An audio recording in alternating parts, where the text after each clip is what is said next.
All right, Jeff, tell me a little bit about what it's been like trying to recover law practices in Galveston after the hurricane. Well, the main thing is just trying to even locate lawyers, since so many of us didn't have landlines, so reconnecting with cell phones, and then finding clients has even been a bigger problem because so many have been displaced even without cell phones. So it's been a challenge, but most lawyers are up for it, and we're making an effort to find our old clients. What about staying on the island? Is there I guess a difference of opinion on whether or not it's best to go off the island or stay here and fight it out? Well, for me personally, I'm going to stay here and fight it out just because I feel a loyalty to Galveston Island. I don't begrudge or feel like people that have made the decision to move to North County, because that's where the population growth is, so that's also a good decision from a practice standpoint. So staying in Galveston County is I think a lot of people will, but a lot of lawyers will come back to the island itself. And there's a historical element to this too. You're president of the Galveston County Bar Association, and isn't that one of the oldest bar associations in Texas, if not the oldest? It is the oldest. Yeah. And several times we remind the state bar of that, but it is, and we're proud of that heritage. And lawyers have always played an important part of this county and will continue to do so. Thanks, Jeff. Chris, tell me why you're going to keep your law practice on Galveston Island. Well, John, this is my home. This is my family's home, and this is where I've been practicing for almost 20 years. And I like practicing law in Galveston. It's a vibrant community, at least it was before the hurricane, and I think we'll come back. It's just a matter of time and energy. This town was destroyed a little over 100 years ago, and people came back, and I think we should do as well. Tell me a little bit about your law office and what happened to it. Well, my offices are here in Galveston. It's a keep going.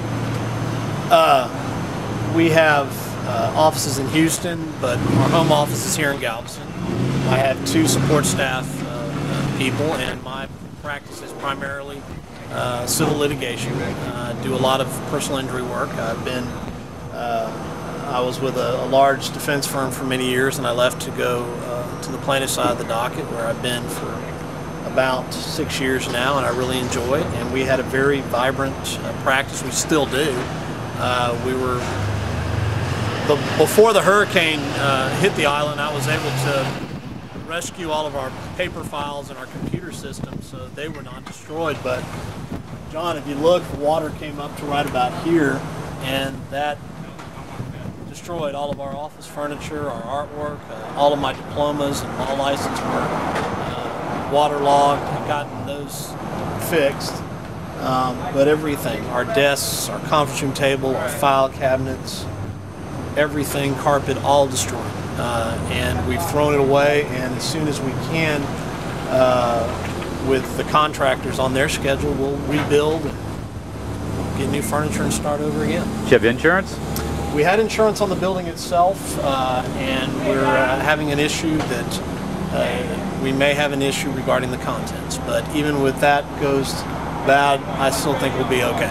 And on the flip side of that, that creates business for you. Well, this is true. With any disaster, unfortunately, there is potential litigation, and we are, my firm, along with 2 other firms in Houston and Galveston, are joint venturing, and we're representing homeowners, business owners who are having claims against their insurance company, and we have seen an upswing in that litigation. We haven't filed lawsuits yet, but we are being hired by people and businesses to pursue those claims. Thanks, Chris. You're welcome. Tell me what it's like trying to put your practice back together after the hurricane. Well, it's been chaotic. The problems have been technical in terms of having to get a server moved from Galveston to Houston, find a place for it, get it set up, because my practice was somewhat paperless, and I had to have the server to get access to my files.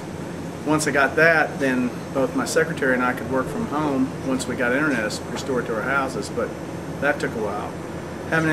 Don't have an office, so I don't have a place to to be with clients or really have access to my paper files, which it's tough. It makes it tough. I will say that all the lawyers that I've had to deal with in the courts have been really accommodating and helpful and considerate.